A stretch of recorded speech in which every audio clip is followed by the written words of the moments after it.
Avant-hier, quelqu'un m'a dit, Pasteur Josué Maniga, j'ai peur. En effet, en ces derniers temps, qui n'a pas peur?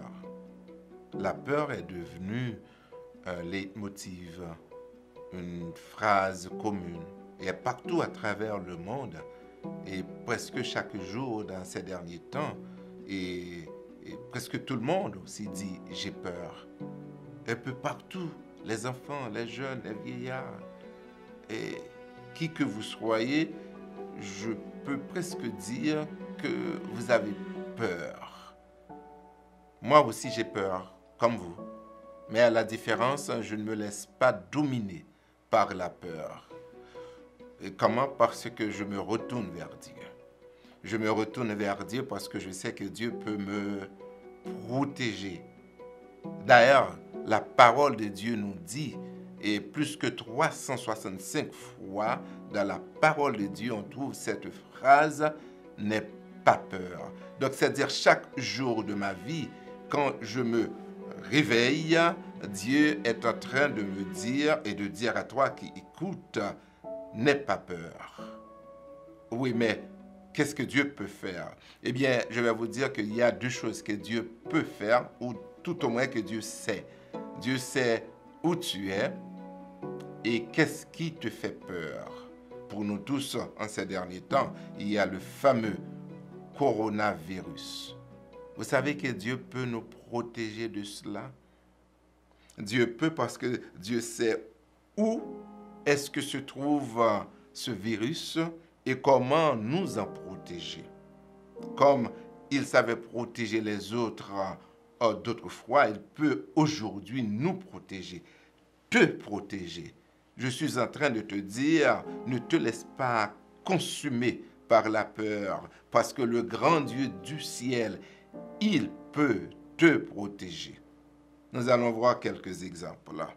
Quand le peuple Israël sortait d'Égypte, Dieu lui a placé quelque part. Il l'a placé à Goshen. Et là, à Goshen, Dieu a fait cette promesse. Tu ne seras pas atteint. Mais pour ne pas être atteint, Dieu lui a dit, tu vas passer sur les linteaux du sang.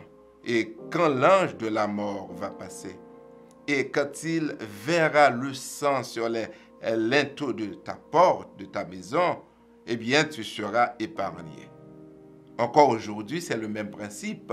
Dieu nous dit de ne pas avoir peur parce que il peut nous protéger. Le sang de Christ peut protéger ta maison. Le sang de Christ protège ton aller, ton départ. Le sang de Christ peut nous protéger. C'est le premier principe. Si nous avons Jésus dans notre vie, eh bien, ne nous laissons pas consumer par la peur. Christ peut nous protéger. Il y a un autre exemple, c'est l'exemple de Jonas. Quand Jonas était dans cette mer furieuse, jeté, et parce qu'on redoutait la présence de Jonas, eh bien Dieu a envoyé un gros poisson pour pouvoir avaler Jonas. Et la Bible dit l'engloutir même.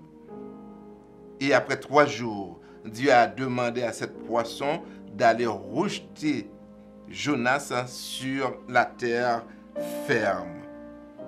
Même dans le ventre de poisson, Dieu peut nous voir et Dieu peut nous parler. Aujourd'hui, je ne sais pas comment est l'angoisse chez toi, mais Dieu est en train de te dire, n'aie pas peur, je suis avec toi, je sais là où tu es et comment te protéger. Nous pouvons considérer un autre exemple, l'exemple de Daniel quand il était dans la fosse au lion, n'est-ce pas? Et Daniel priait certainement, il attendait de Dieu un secours avant d'être jeté dans la fosse au lion. Mais Dieu était déjà dans la fosse au lion, attendant Daniel au sein du problème même. Dieu est capable de nous protéger au sein de ce gros problème. Donc, je t'invite à ne pas avoir peur, de faire confiance à Dieu. Qu'est-ce que nous pouvons faire aujourd'hui? Disons mieux, qu'est-ce que Dieu peut faire avec nous? Comment de concert il peut évacuer la peur. Nous trouvons un texte très très intéressant dans Ésaïe. Et nous allons lire ensemble Ésaïe au chapitre 26 d'Ésaïe, verset 20. Voilà ce que dit Dieu. Dans ce moment, là où nous sommes, dans cette grande peur terrible, Dieu nous dit, va mon peuple, entre dans ta chambre et ferme la porte derrière toi. Cache-toi pour quelques instants jusqu'à ce que la colère soit passée. Dieu nous invite à rester à la maison. Dieu nous invite aussi à prier. Nous devrions prier. Dans la prière, Dieu nous entend et Dieu répond selon nos besoins. Je suis certain que Dieu est en train de nous dire que la maison est devenue pour nous un lieu d'abri, un lieu de sûreté. À l'intérieur de notre maison, Dieu peut agir. À l'extérieur aussi, si vous travaillez dans les hôpitaux, si vous travaillez dans des bureaux, en fait, là où vous êtes, Dieu te voit et Dieu peut te protéger et Dieu te protégera. Même lorsque tu serais atteint, et ne t'en fais pas, il est ce Dieu qui guérit toutes les maladies. Je dois te dire que Dieu est plus fort que le coronavirus. Dieu peut le détruire si toutefois on est atteint. Dieu peut te protéger même lorsque tu marcherais au milieu de ce virus. Dieu est capable de te protéger. Gardons le sourire. Soyons forts. Ne nous laissons pas abattre. Dieu est avec nous. Dieu est plus fort que tout virus, que tout problème auquel nous faisons face aujourd'hui. Tu veux garder ton sourire avec moi et dire oui, je crois. Parce que dans Psaume 121, il est dit, d'où me viendra le secours? Eh bien, le psalmiste répond, le secours me vient de l'Éternel même. Gardons le sourire. Dieu est plus fort que tout. Tu es assuré quand tu as Dieu pour protecteur. Gardons le sourire. Merci.